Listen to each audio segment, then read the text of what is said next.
We all know that us guys here in the Wild Bunch are fans of raunchy comedies, of 80s movies. The more politically incorrect, the better they can get.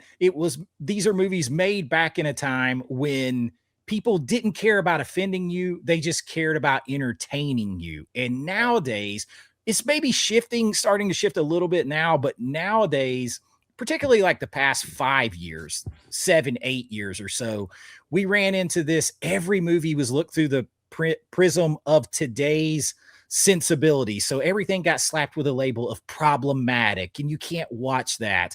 And if you did watch it and you did enjoy it, you had to preface it with, I know this movie is problematic. I know it's a product of its time. I know this, I know that. I'm a good person, but I still like this movie. Well, we don't deal with that kind of stuff, but there are articles that lay out all these movies that we love and tell you everything that's wrong with them. That really isn't anything wrong with them. People are just sensitive crybabies. Now, fortunately, I think we're starting to move away from it, and we're getting less sensitive crybabies, or we're just starting to ignore the sensitive crybabies for the sheltered half-wits that they are and say, look, it's a movie, it's entertainment. We don't care.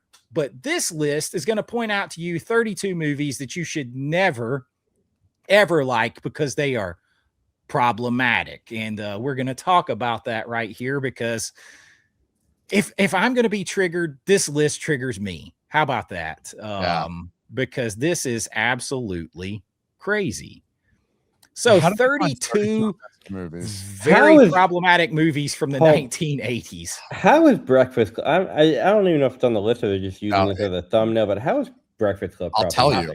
I recently rewatched that film, and I know exactly what people online, because I went and read about it after I rewatched it. I told you guys about this before we started, and I was loving it. I was like, dude, I hadn't seen it in a while, and I really enjoyed it. So I went and read about it, and people were saying that like the Ali Sheedy makeover, like she goes from being basically like herself, basically a homeless bag lady looking, like the fact that she allows them to like make her over to make her more appealing to Emilio Estevez's character is like misogyny. They got to like steamroll her style and turn her into like, you know, more conventional feminine attractiveness or whatever. And it's terrible what they do. It's misogyny. It's horrible.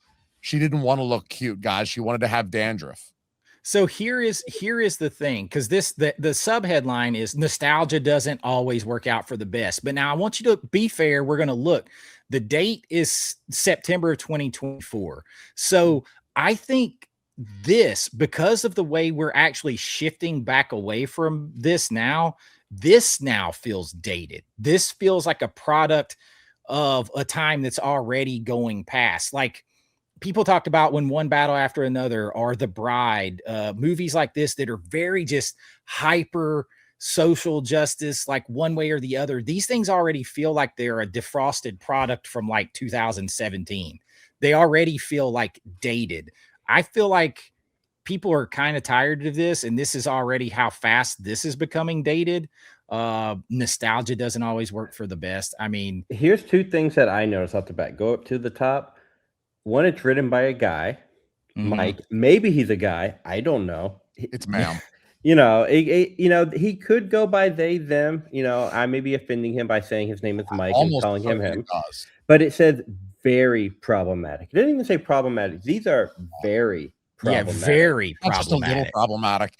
Not just like a little dusting of problems. No, like they're like lock your kids in the basement when you watch these movies, kind of a thing. Or don't let me come over and find these on your shelf, because this is so problematic. It indicates if you like The Breakfast Club, you're a piece of shit. Basically, yeah. But that's the thing. But see here, this is exactly what we were talking about, Jason. You can still enjoy these with the caveats in mind, understanding that they are problematic. He literally says it. Consider the following films a rundown as a catalog of movies that could possibly still be enjoyed with the following caveats in mind. So, you know, you could, if you enjoy them, you have to understand why you're wrong for enjoying them. You can you can have meat on Friday. You just got to go. You got to go tell your priest about it. You got to go confess. Yeah, like okay, you can enjoy the movie. You just have to say, well, if you remove all the funny parts of 16 Candles, if you take all the good stuff out of 16 Candles, you can still enjoy the movie. It would be acceptable. Yeah, just go say 5 Hail Marys, 3 Our Fathers, and you're totally fine. Wipe your ass. Wipe your ass. Call it good.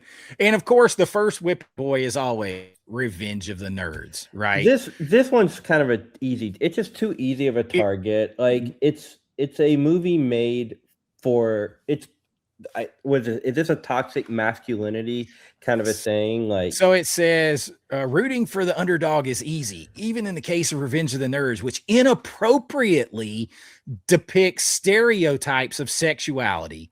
Even worse is the fact that the character of Betty Childs, Julia Montgomery, not only has scandalous pictures distributed without consent, but she's also tricked into intimacy with the lead hero, Lewis. It's probably for the best that the 2007 remake was canceled. And as far as I remember, she ended up with him by the end of the movie anyway. Correct. And I guess they had no problem with her and her girls being with the Alpha Betas, coming over and destroying those guys' party, moving them, all that kind of stuff. Basically tricking those guys into having her boyfriends kidnap them, strip them naked, basically tar and feather them. No problem there whatsoever, right? But a panty raid is out of the question. Like, here's the thing. I don't even think she could.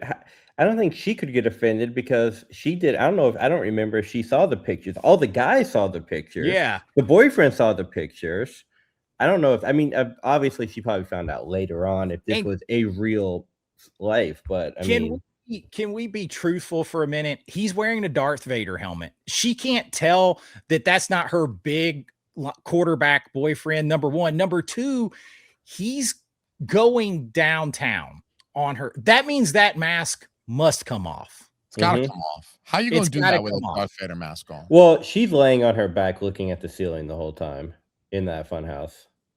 Like, are you not ever gonna never gonna cast the eye down? Like, you can't tell. Like, you can't. Well, first of all, they're like miles apart, built different. Like, get out of town. But here's something they always point out the problematic. Going down on her to take his asthma inhaler and then go back down. It's not your boyfriend, right? And here's the thing: they always point out the problematic stuff, but they don't talk about the stuff that this movie probably progressed. Like, look at I forgot his name, the black gay dude who had probably one of the most influential musical scenes in the whole movie. Nobody really talked about him being gay in the movie. That wasn't even a thing. Now it's like, oh, this is my gay black best friend. He's part of. No, he was just part of the crew, and nobody said anything. It was natural. You know, nobody made fun of him for being that. Nope. Yeah. So, but he points it out, inappropriately depicting stereotypes of sexuality. That can go both ways because it's exactly like what you said with the jock scene. The exact same thing. Yeah, listen. And as someone who was a jock myself, I'm like, we don't all just go around doing that and picking on everybody. Yeah, that's only a movie thing. That's really only a movie thing. That was, to me, when I grew up, that was never a jock versus. And then the next one I was surprised on the list, Rambo 3. I'm like, what is happening? And it says Rambo 3 88 was a different time in geopolitics, as anyone could see through the presence of several action movies pairing heroes like John Rambo with freedom fighters. While the viral post about Rambo 3 dedicating the film to their efforts isn't real, the fact that this anti-Soviet occupation force eventually helped form the Taliban is. Wow. You're talking about how far did he have to stretch to do this? To come up with being offended by this film. This guy just reached further than Dulcian. Yes. I don't dude. You're talking about mental I don't even want to give this one any discussion because I have nothing to say to that. It's like you're looking. There are people who are professionally offended professionally offended, and terminally online. Terminally online is a big problem in our society. This is one of those people. He saw something on a Reddit board somewhere and he's like, oh my God, I'm so offended now by that movie. Just completely crazy. But here is The Breakfast Club, Jason. You just watched it. The John Hughes comedy landmark almost didn't qualify for this list of problematic 80s favorites. But it almost didn't qualify. It didn't wasn't offensive enough. But when he took a closer look and remembered that scene where Bender took advantage of a situation in which he could look up Claire's skirt, there are still some beautiful life lessons in an absolute classic. But that moment signified a pattern of behavior from the Breakfast Club's bad boy, which is unacceptable. So this is a good example of the guy is not a good character. Like he's and that's at a point in the movie where he hadn't really kind of been redeemed. Like his character was very antagonistic at that point in the film. And that doesn't make the movie bad. It's not like the movie is saying he looked at her vagina and that's good. We're going to reward him for that. He's a good character and we should all emulate him. And this movie's trying to tell you that looking at girls' panties when you're underneath a table is like a desirable thing. It's just something bad that a character does, which like characters do bad shit all the time. Like Darth Vader nuked the planet. He like killed 1 billion people with one button. Like bad character antagonists are allowed to do antagonistic shit, and that doesn't make the movie problematic. Correct. And let's be 100% honest. He's already crawling on the floor and he looks he's already looking. He wasn't down there to look up her skirt. Right. He just looks over and he can look up her skirt. It's like you said, it wasn't intentionally like he was trying to be a creep. But can we just let's acknowledge one fact here. Number one, people are human. Number two, 18 or 17-year-old boys with raging hormones, if they see something, they're going to look. And it's human nature. It doesn't necessarily mean he's an evil person, though in this movie, he is kind of an antagonist to start with. It doesn't mean he is evil. You're ignoring the fact that he changes a little bit through conversations and connections with this girl and others. You're ignoring all of that. And you're just like, oh my God, he looked up her skirt. This is evil. This he's problematic. It shows the leap too, to say it shows a pattern of his behavior. Yeah, I know. Like, right? How do you know that? How do you know what he just looked over in a second and saw up her skirt? That shows a pattern of his behavior. But hey, it almost didn't make the list, you guys. It almost didn't, but one of the antagonistic character looked at a panty. Here's my boy Long Duck Dong. That's my man right there. So 16 Candles. And hey, Jason, look, you can take your pick over what piece of 16 Candles classic comedy shenanigans is the most problematic, as two glaring options have persistently been discussed in modern times, with either the harmful stereotypes embodied by the entire character of Long Duck Dong or Ted's various escapades trying to convince his friends he's hooked up with a girl. You could probably start an argument by just mentioning this movie's name in passing. This guy is so triggered that he thinks this movie's so bad and problematic, if you just mention it, it will start an argument. If I was amongst a group of people and I mentioned in passing 16 Candles, the film, just in passing, I just say, just like the movie 16 Candles. And then I keep going. And everybody in that group of people starts arguing about 16 Candles. I am removing all of them. I'm deleting all their numbers. I'm blocking all of them. I'm never talking to any of those wet lesbian fart people ever again, because that's what they is. That it is. So, okay. Has the guy ever been to high school? He finds it problematic that a nerd would try to convince his friends he's hooked up with a hot girl. Yeah. That's like, panties, right? Doesn't he get her panties? He he gets her. She feels bad for him. She gives him her panties, and then he uses that as proof. But it's like, okay, whatever. Like, have you been to high school? Have you not been around 16-year-old boys that are like, what? Human nature is a thing, and people trying to pretend it isn't or calling it problematic is not going to change it, because you can't de-hardwire biology that way. And you just can't do it. And you can't single out a decade being like, oh, this was from a different era. This is from 2010. Have you ever seen the movie Easy A, where the whole movie is about her making up that she had sex with so many dudes just to, I guess, be popular and to do all this stuff? Like, that's the whole premise of the movie with Emma Stone. That's from like 2010. Like, like, this isn't an era thing. Like, oh, it was so much worse back then. I'm like, I think the reason it's I would push back on this. I think it's okay to acknowledge a movie has problematic subject matter. Problematic to who and why? Yeah. Acknowledging that you might have a problem with it is a you problem. Like, it's not necessarily a problem, but it's a you issue. Well, it's a subjective valuation, right? Right. Yeah. It's subjective evaluation, because you can't blanket say what is offensive or problematic to people. Yeah. Yeah.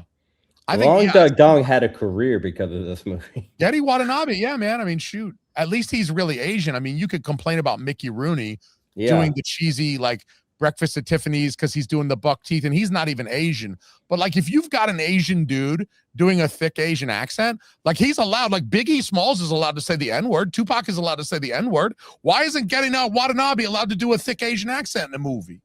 Okay, so because he was born in California. Correct. Views Parallax says, yeah, but you obviously have a problem with social justice movies. That's fine too. You're conflating things. You know what the difference is? Social justice movies put the message above the story. It's not part of the story. They put it above the story and they preach to you about it. This is just things that happen in the context of the movie, of people naturally being who they are. It's not saying what looking up the girl's skirt. It's not saying that is good or bad and that you should do it or you shouldn't do it, and trying to preach to you one way or the other. It's just, this is what this guy did in the moment. Yeah. It's not taking something and making it a whole fantasy about rubbing out one side of the political eye or the other and making that into a fever dream. It's not taking The Bride and making a whole movie telling men how awful they are. These are two separate things. Very, very separate things. Well, and if you go to see a movie like that, then that's fine. These movies put entertainment first, and they left it out there for you to judge how you felt about if there's something you didn't like about it or whatever, it's fine. They didn't tell you how to feel about it. That's a very different thing. I think people also got to realize that if you don't like the movie, don't watch the movie. Yeah. It's like not everything is made for everybody. And if it was, it would be extremely boring. That's why we're in the issue we're in today with Hollywood trying to recover from their whole message heavy era that they just went through and are still trying to get out of. There is a reason why Hollywood was booming at an era with movies like this.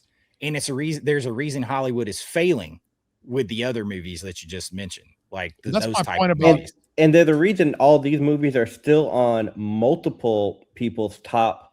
You know, these movies have outlasted, you know, multiple generations of social differences and everything. Yeah. And they'll still last. In 50 years, we'll still be talking about this. You know what? And that proves the movie was better than, you know, anybody. This is right on right here. We have to, and Hollywood is slowly figuring this out, right? And they've been hit with 3 right hooks, one right after the other. Project Hail Mary, Super Mario, and now the Michael movie. That have none of this stuff in it, right? They've been hit with 3 wake-up calls in a row. You have to stop thinking that 1% of the population, or even 10% of the population, being offended means you should change anything. Because if you cater to a very small population, you're not going to survive as a business. You can't do that. Well, you can't make a $500 million movie that way. No, I mean, you can make $1 million art house film that way. Exactly. You can make a $50,000 movie, $100,000 movie. It's an art house film, or it's even like just limited distribution. Mm-hmm. Fine. Yeah. You don't need to recoup $1.5 billion. But if you're making movies where in order to break even, you got to make $1 billion. Like you need to make sure that like 80% of the people like the movie. And it's just My whole point about 16 Candles, I can't remember if I said this before we went live or during the live, but like if you took out all of the parts that are like problematic, you don't even really have a funny movie anymore. It's like all about the expectation of you've got this foreign exchange student. He happens to be Asian. I think they say he's from China or whatever, but the idea is like the foreign exchange student, you've got two 80s movies that do this. I think Big Trouble in Little China came out right around the same time, like the next year as 16 Candles. But it's like you have either like this subversion of expectation. You expect this like Chinese foreign exchange student is going to be super like nerdy, buttoned down, everything, but then he just throws down and parties. That's the funny part of the character in 16 Candles. It's not like the thick Asian accent. It's like you have to present that at first so that as the audience, we think this guy's going to be like the nerd of all nerds. And then he's throwing down more than any other character in the movie. He's getting wild. He's partying. He's like got the new style of American Girlfriend and all that stuff. But then you also have Big Trouble in Little China when the guy's like, Jack Burton's like, hey, do any of these guys savvy English? And the Asian character's just like, yeah, what is he talking about? Like, he's got a perfect American accent because he's probably born in America. He's been speaking English his whole life. So it's like sort of you have to work with these. You have these stereotypes in order to like subvert the expectation and create something that's actually kind of funny and gets a laugh. And it's like, well, that's the thing. Part of the reason that they're funny and that they're not problematic is we are laughing at human nature, at them, at human at what we're doing. Like this, we're laughing at the like our baser instincts. Like that's not saying it's okay. Yeah. It's like when in Porky's, which I'm sure is probably on this list, when they're spying on the girls. First of all, they get their comeuppance for doing that, right? Mm-hmm. Yeah. They always get their comeuppance. But you're laughing because you're like, these boys are pathetic and ridiculous. And then the girls are going to make fun of them and they're going to get their comeuppance. And it's not just chalking it up to boys will be boys. We're laughing at the baser human nature of boys. It's not condoning it. You're laughing. It's like almost satire in a way. You're laughing at the baser human nature. Yeah. I think something else to consider too that we've forgotten about, and it's one of my favorite genres, which I feel like people just don't do anymore. These are coming of age movies. Yes, coming of age is discovery. You got to discover yourself. Like he's like Long Duck Dong is discovering himself. You know, yeah. In this character, like so many, like Breakfast Club, they're teenagers. They are discovering themselves. It's a coming of age. Like you're not supposed to have it all figured out yet. You're not supposed to know everything that you should be and shouldn't be doing. You have next up, you have Police Academy, and we won't talk. I promise y'all, we won't talk about all these this long. We'll never get through them all. Police Academy. Police Academy is it's a farce. It's a farce. And of course they're trying to say that there was like a trope of gay panic or something like that, because there's a running gag of the Blue Oyster Cult or the Blue Oyster Bar. And it's like, again, did you even see Cruising? Do you have the same complaints about Cruising? Yeah. You know, so I'm just gonna leave that one, because again, you're just looking to be offended by something, and then here's one that comes up again.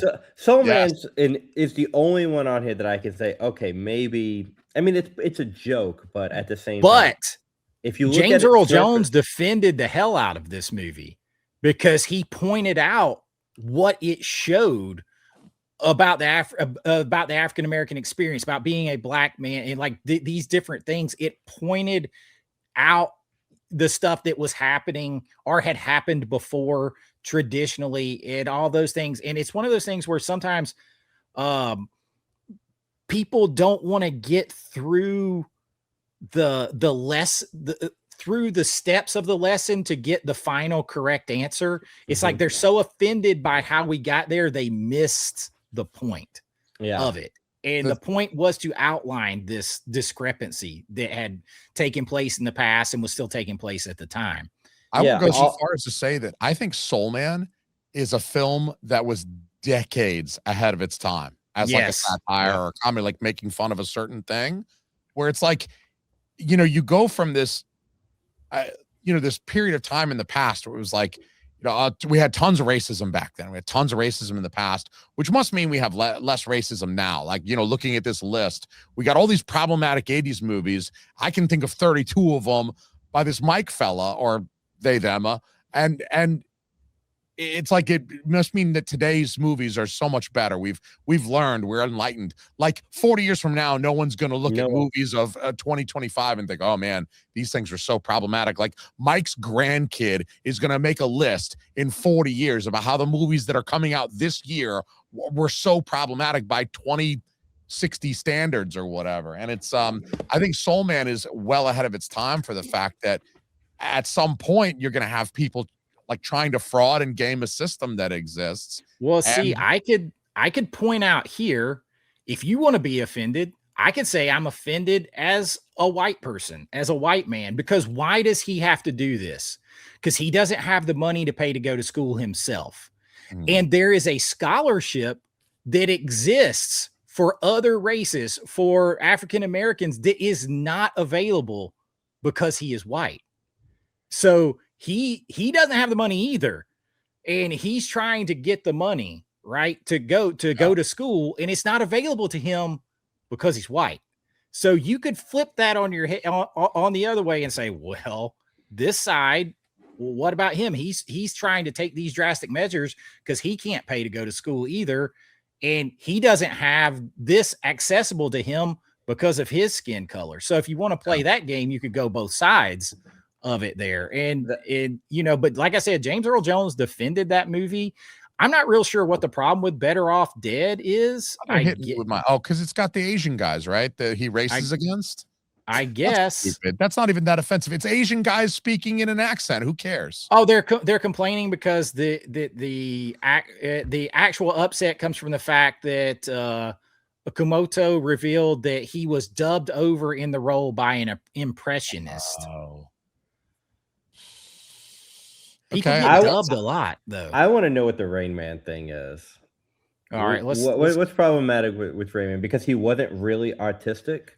Let's see. Savant. Rain Man was a huge hit, as well as becoming the Best Picture winner. However, from a current lens, more current lens, Dustin Hoffman's portrayal of a neurodivergent math whiz doesn't exactly pass muster. Oh, so Mike, he's the expert on neurodivergence now, huh? And it says that it doesn't help that the movie's title has also found itself now used as derogatory slang for oh my god, you're retroactively applying like people oh my god, like because you call him Rain Man, because it's not nice to call him the R word anymore. I get yelled at for saying that sometimes. So wait, now if in 40 years the term pop culture is like offensive somehow, all of my stuff is now offensive because they've changed the meaning of the word. Yeah. Culture culture. You can't talk about the culture of anything. Can't talk about culture anymore. Like what? Here's the thing. I've never heard anybody call somebody with any disabilities Rain Man. I've maybe done it before. I've totally done it before. I've never done company where I'm going to get in trouble for using the R word. I'll call that person Rain Man if I think I'll be like, they're like Rain Man or something, like when they're a savant, you know what I mean? But you don't just call them that when they're drooling. You call them that when they're like, oh, this guy is a moron, until you like in one thing, he's like amazing, right? Okay. He's Rain Man because he's got this one skill that he's like Albert Einstein in this one narrow field, but then everything else, he's like pissing his pants and stuff. I just like, you're taking a shot at this movie because 40 years later, people have decided to use, because there is a neurodivergent person in that movie, you think some people have started to call other neurodivergent people Rain Man because it was the title of that movie. So now the title of that movie is a problem. Yeah. The mental gymnastics that takes deserves you to be slapped. And the message of the movie doesn't even matter. The message. No, the whole message of the movie doesn't matter. Yeah. Tom Cruise learning to, live and, discovering he had a brother in the heart. Like, it won Best Picture for a reason. And it's one of these movies that still, like, it tears you up. Like, it's so emotional and it's so good. But because, like, here's the thing. If being called Chase, in 20 years is a bad thing, like, oh, you're a Chase. Like, imagine all the Karens right now. Correct. Like, you can't name your kid Karen anymore. Yeah. And here it is. Here is Porky. There's definitely hilarious consequences when it comes to the main act of peeping tomfoolery. So you like the movie. So I'm getting from this movie, you like the movie. You laughed at this. That makes Porky's that makes Porky's mischievous centerpiece, but out of context. And perhaps even in context, even if it's funny and we understand why it's funny, a group of boys exposing themselves through a hole in the girl's shower doesn't play with modern audiences, not even if it gives us the infamously funny Wanted poster scene. One boy did that. One boy did that. And guess what happened to him? He got his shit pulled by somebody he didn't want, and which gave us the most funny scene in the movie, the tallywhacker scene. Yes. Oh my, I just can't. Like, they get so you punished want us too. Like, the woman's name is literally Ballbreaker. Yes. Miss Ballbreaker. He doesn't talk at all about the Lassie scene. No, he doesn't talk about it. I'm surprised he doesn't. He goes straight to the shower scene, which I can think of 100 more problematic. Yeah, there's way more problematic scenes in there. The big black man when they go to the hookers. The Lassie scene. She's getting turned on for being around the boys' smells in the locker room. He's shoving a sock in her mouth again, but it's farce. It's so over the top of human nature and the whole. It takes the teenage boys and girls wanting to get laid and boys being boys and girls being girls stuff, cranks it up to 11 for you to laugh at. Teen boys going to a strip club. I feel shocked. Yeah, it's like your problem with Breakfast Club is that he accidentally saw up this girl's skirt, but in Porky's it's absolutely hilarious, and I see something wrong. But them trying to go to a strip club and spend the whole time trying to get laid. Like, there's a cock judging contest in the beginning of the movie. Well, the aftermath in the scene in the principal's office, you have a female authority figure wanting to blindfold these guys, put bags over their heads so she can look at all of their junk and identify it. Yep. No problem there, though, right? Because I see the next one is big. Oh, God. Because he's basically a boy in an adult's body and she has sex with him.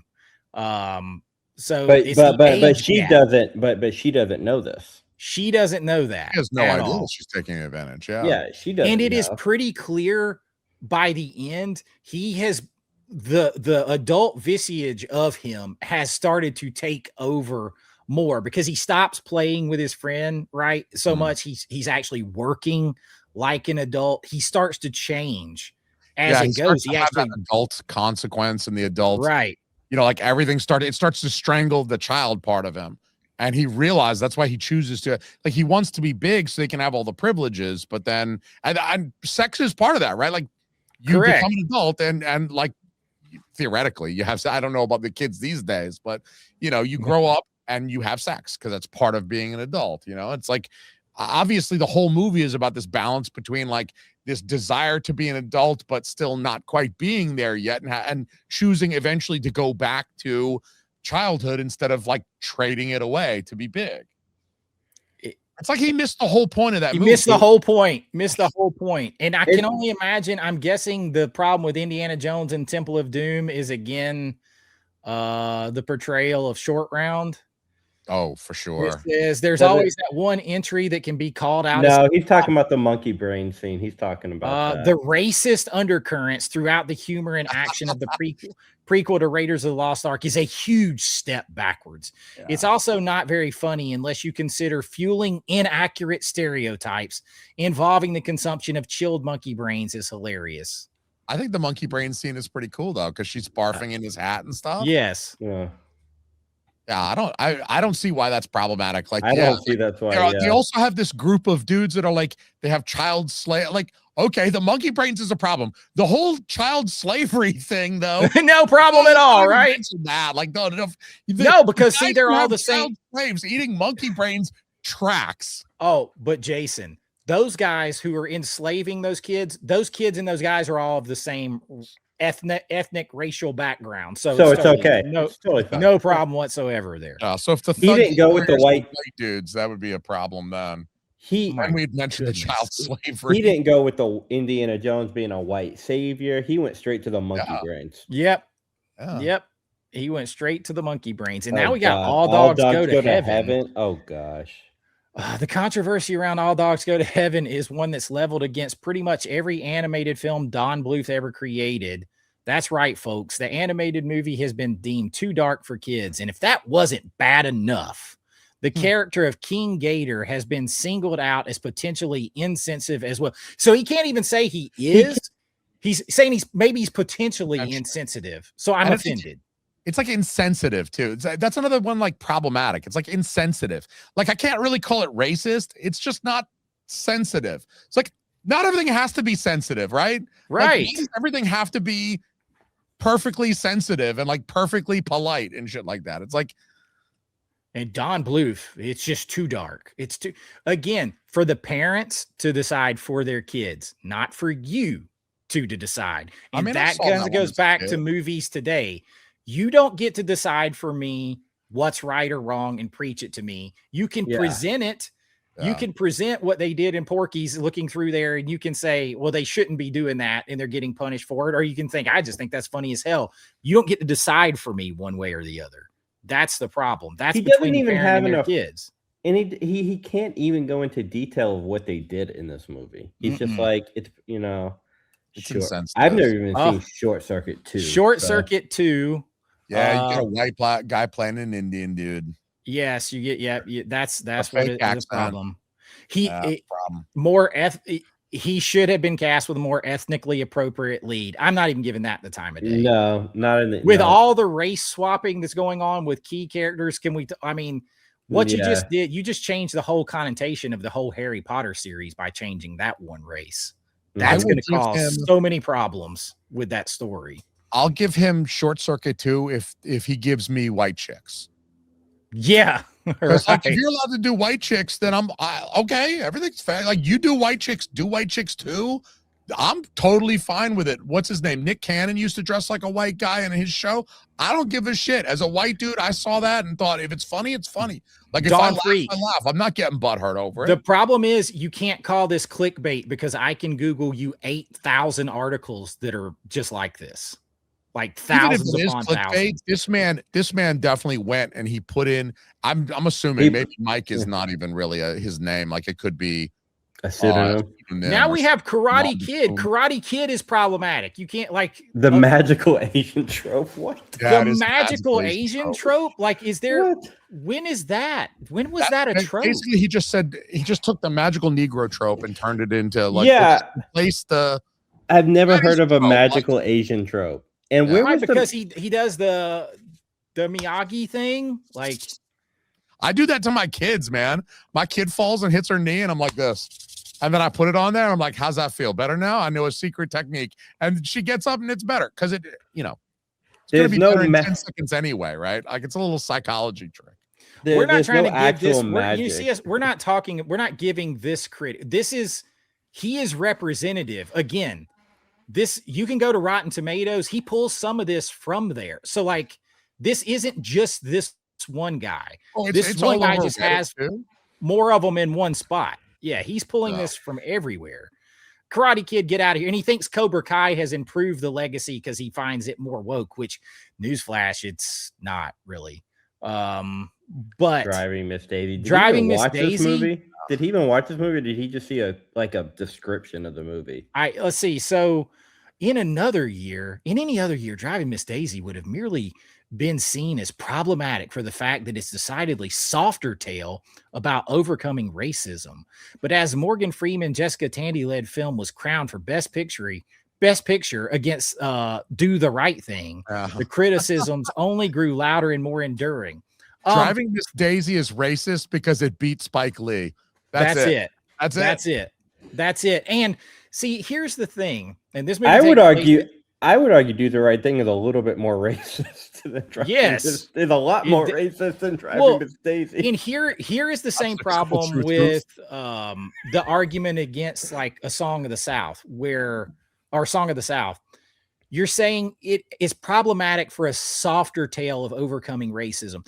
Do you know this is a big wide world, and not everybody experienced the same levels of anything. Not everybody experienced this racism the same. People had different educations, different jobs, different backgrounds. Not everybody's experience was the same. And if you're a white man trying to pretend it was, I call you racist and problematic for that. Like, and isn't this a period piece? Yes, it's a period piece. Yes. Yeah. This is not Morgan Freeman in the 80s driving around an old white woman in the 80s. Like, this is like in the 50s or something, or the 40s. Yeah, I think it's the 40s. Yeah. Yeah. The principal. And then next, the principal. Are you kidding me? Because it is, who'd have thought that a flick where a school's head disciplinarian beats a student in hand-to-hand combat would have aged so poorly? It's because a white man dares to clean up a district that is violent and full of intimidation. Like, what? It's classic white colonialism. It's terrible. Yeah. I'm selling my copy of The Principal tomorrow. Oh my God. I'm not even giving it. Beetlejuice. What? Yeah. Can you love Beetlejuice against her will? Can you love Beetlejuice, warts and all? Because Tim Burton's legendary horror comedy is a fun ride. However, we all seem to be on the same page just about how problematic the 88 original story is. Do we?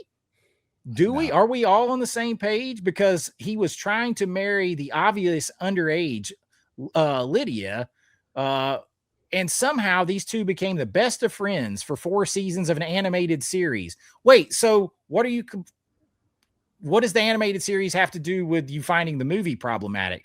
Also, dude, he's dead. He's a ghost. Come back. Oh my God, the Wizard.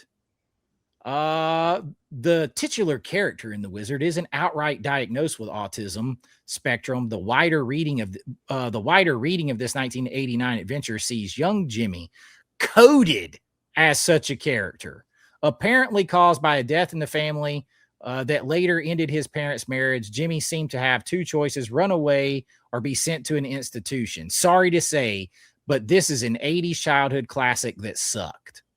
You know, so he just didn't like the movie. Well, because it never says he's autistic, but he's coded as it. But I wasn't aware. Can you develop autism because you witnessed a tragedy? I don't know. I don't know about that, but that's what he's insinuating. I developed autism because I ate too much GMO food in my 30s. Shit. Taco Bell game. Yeah, I ate too much genetically modified Taco Bell. And the whole hormones in the beef. The whole coded. It's coded is this. Coded, yeah. You're taking a 1989, you're taking a 35-year-old movie and looking at it through your prism of 35 years later and trying to put things on it.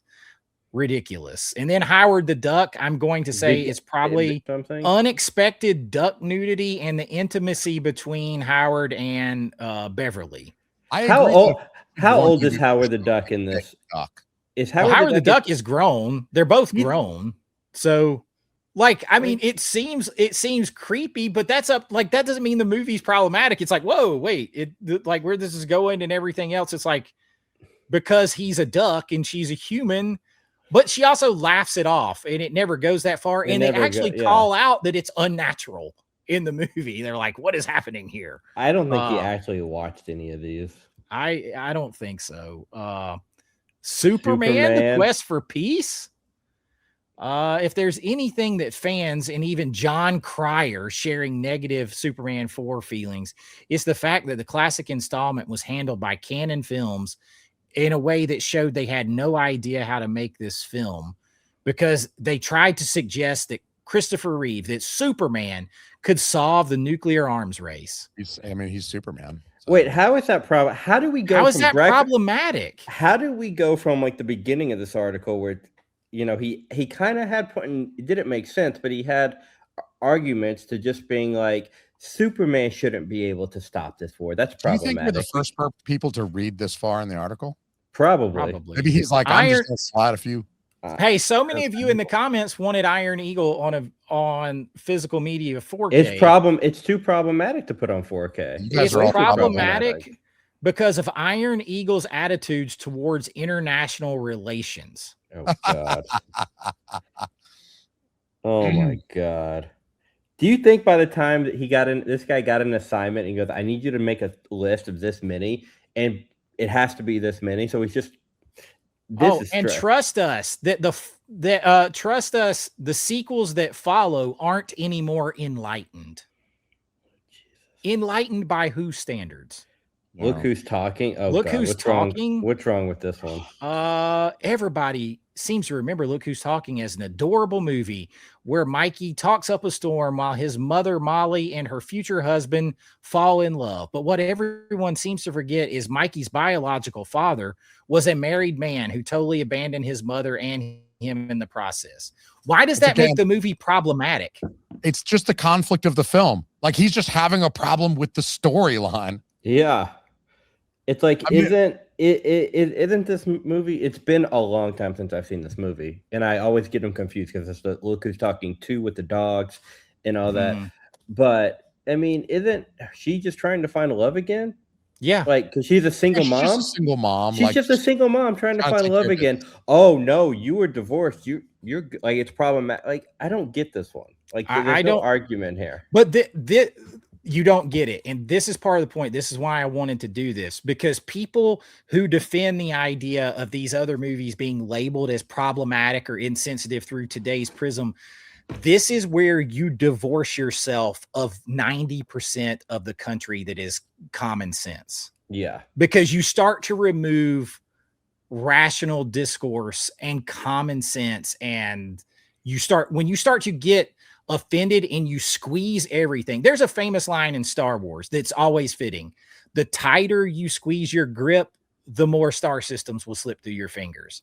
And that's exactly what has happened. The more you've tried to squeeze and push an agenda and label and destroy things people like, the more people you lost on your side. The more people got tired of hearing it. You know, if you're open hand about it, you can hold more. But the more you squeeze those people and drill and take away from them, the more you're like, you know what? This shit is old. I'm tired of this. This is getting ridiculous at this point. And I mean, when you start saying, oh, because she got pregnant from a man who was married, and that's not right. You're missing the whole point of the movie. That doesn't make it problematic. What she did wasn't right, but that doesn't make the movie problematic. She's obviously having to live with the consequences of that. This guy obviously doesn't live in real life, because it's like, I would like to say adultery is a very real thing in this world. Divorce rates, nobody's staying married. It's part of what makes the bad guy, like the deadbeat dad or whatever. It's part of what makes him an antagonistic character then. Yeah. It's another one of those things where it's like, you're not supposed to, that's a character that you're not supposed to like. So the fact that he does bad things, like he knocks up this woman while married and then ditches her with his kid, that's not, it's part of what makes him a bad character. You know, nobody watches Look Who's Talking and thinks, yeah, that's a guy I identify with. That character right there, the scumbag guy, that's going to be me when I grow up. But see, Brian, you said this guy doesn't live in reality. And there's tons of people in the chat saying, oh my God, this guy is ridiculous. But the problem is, you guys, it's not just this guy. There are thousands, tens of thousands of articles like this, hundreds of thousands, millions of Reddit posts agree and label these movies. This guy is representative. He's not isolated. He's representative. So many Reddit posts talking shit about 16 Candles. It's not this one guy. He's just a representation of the whole. So this is their reality. And this is where you get so many people over here being like, you're so far out. We can't do this anymore. Tootsie, I'm guessing because he's cross-dressing, it's misogyny and transmission phobia. Are the particular lenses that criticizes Sidney Pollack's picture. There's no lessons learned. I'm not even sleepaway camp. Again, we're going to have the landmark twist, blah, blah, blah. Not the main problem, though. Sexual relationship. Yeah. Snapped and witnessed, like, you know it's a horror movie, and like the people are killers and this isn't representative of real life, right? I think that's a lot of the problem that people miss now is everything isn't reality television. It's not supposed to be representative of a real slice of life. Yeah. It's a story. It's make believe. It's entertainment. You're supposed to separate those two things. I want to see the list from the 80s, because this is specifically 80s. What movies from the 80s survived this guy's scrutiny? I can't think of any movie from the 80s. Or just scrutiny, because like I said, this guy is just representative. We're all on it because you're going to see Crocodile Dundee in a minute, and you know what they did to it right before they ever put it out. So it's not just him. Like Cocktail, you know, like, again, he finds the movie problematic just because he doesn't like what happens to one of the characters, that the character decides to self-delete. Yeah. Mm-hmm. That doesn't make the movie problematic. The character was troubled, and he had, like, that's part of what makes Tom Cruise's character learn that he doesn't want to be that way, and learns a lesson. So, like, I can't. Paul Hogan, we know now, if you guys collect physical media, there you go. You want to get the old Blu-ray, because the new 4K, again, this guy is just representative of a whole. He's not in isolation, because this is the exact guy, the reason we got the encore cut and why nobody's buying it. Right. This is the reason why nobody's buying the altered cut with so much content cut out of Crocodile Dundee, because when it comes to a lot of content presented in the film, it says Crocodile Dundee has a lot to answer for. It has a lot to answer for with the content presented in the film. But if you had to just choose one example of how horrendous this movie is, that hasn't aged well, then it's when Mick Dundee outs a transmission woman to the amusement of a bar packed with patrons that just might be the most compelling proof. We can't say that, you know, it's transmission. Here's what he also missed. Like, it's okay for him to just see and get mad, but the woman in the scenario was, you know, going after him and was going to take him back and not tell him. Yeah, no problem with that whatsoever, right? No catfished. Yeah, getting catfished. She didn't say, "Oh, by the way, I'm this." She was playing like, "No, don't." That's non-consensual. Yeah, that's non-consensual, and all he did was check. Yeah, you can't pull out a ding dong without my consent. I'm not down for that. And it's a whole fish. It's like what we were talking about earlier. People forget coming of age is about coming of age. This is a fish out of water story. He is from a whole different world. Even by Australia standards, he's from a whole different world. He's from the outback. You're supposed to be laughing at the fact he's so disconnected from modern society, he doesn't know any better. He doesn't know any better. He's terrified to go down an escalator. Yeah, like, he doesn't know how to use a toilet. You know, it's like the Lede scene or whatever. You know, it's like. And then, of course, I knew this one was going to be on here. Just one of the guys.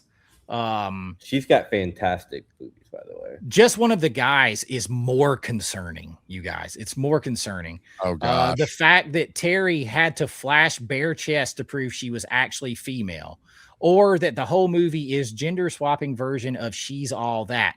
You do know this predated She's All That by like 15, 20 years or something?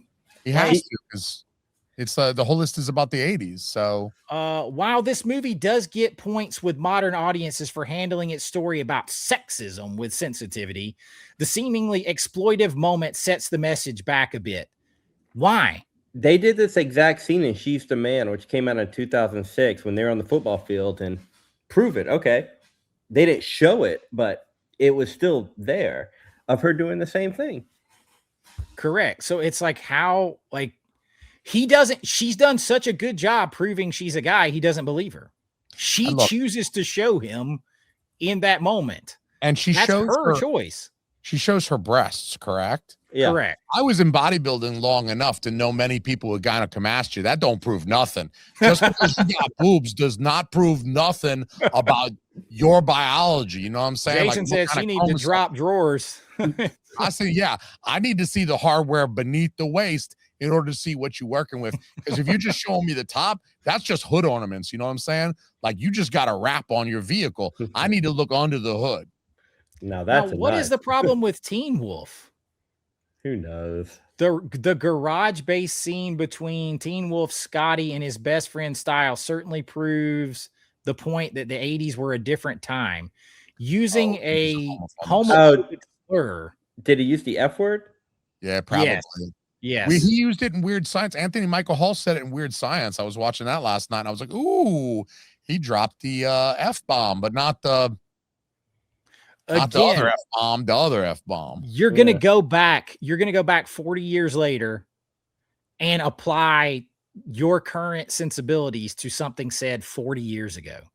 Yeah. If the F word like that is a problem, then you probably just erased way more movies than Teen Wolf. If you go back 50, no, probably more, 70 years, the word gay meant something completely different. You have a gay old time, man. Every time I watch Flintstones, I have a Don, we now are gay apparel. Yeah. Gay just meant happy. Now it seems gay means anything but happy because they ain't have, ain't nobody happy with nothing. But words take different meanings in different eras. We know in today's age we don't say the F word, but 40 years ago, nobody. You're going to a very different time. A very different time. Trading Places, we know the obvious one, and that it's the Rasta scene, right? And this was number 1 on the list. Dirty Dancing was number 2 on the list because of Trading Places is number 1. Trading Places is number 1. Trading Places seemed to get right for as much as it seemed to get right in its satire of wealth and inequality and racial politics. The implied violation of one of the film's villains by a gorilla and the blackface act of Dan Aykroyd uses in the final act are quite problematic. Also, the controversy of getting it from the gorillas that bad, though. He kind of asked for it. He was a pretty bad dude. I think he was wasn't he going to murder them? Like, he was going to literally kill them. Yes, he was going to kill them. And instead, he gets forcibly loved by a gorilla. Honestly, if I've got to get killed, I honestly think that's kind of fair treatment for a murderer. Like, I'm just saying, like, Well, here is the thing. And he's basing it was inappropriate for them to hire John Landis because of that. It makes the movie problematic because they hired John Landis because of the stuff that happened over the Twilight Zone movie. I like that. So it's like this filmmaker, this movie is problematic because the filmmaker made another movie that was problematic. So it's just problematic by association. So Trading Places is problematic because it's an Eddie Murphy movie where a white guy does blackface, but Coming to America, Eddie Murphy does how many different racial? There's a lot of white characters. He does a lot of white characters. He does an old Jewish character, but that's not problematic. People in the comments and as we were going through here, people that want to chalk this up to this guy, but unfortunately, Google it. Google problematic movies of the 80s. It's not really this guy. You will find millions of posts. Like that. That's what happens to me. Like, I was watching the Brat Pack movies, like I was telling you guys before this, and I was just Googling the movies just to like read about them. And, I was finding all sort of conversations where people would I wasn't even looking for people to call them problematic. People were coming out and saying, if you like 16 Candles, you're a piece of shit and stuff like that. And I was like, I disagree. I like Long Duck Dong. Yeah, it's not. You do. It's not contained to this guy in isolation. He is representative of the whole. And therein lies the problem. You just can't go back in time and retroactively put today's standards or your own personal standards. He made a lot of assumptions in here. He said, all of us agree on this. All of who? Because no, the people in your echo chamber, your circle might agree with it, but the larger part of the population, these movies are beloved. So you are inaccurate, but that is part of the problem. That's part of the reason a lot of more modern movies fail. people think that their echo chamber, this small representative portion that might be 10% or less, represents the whole.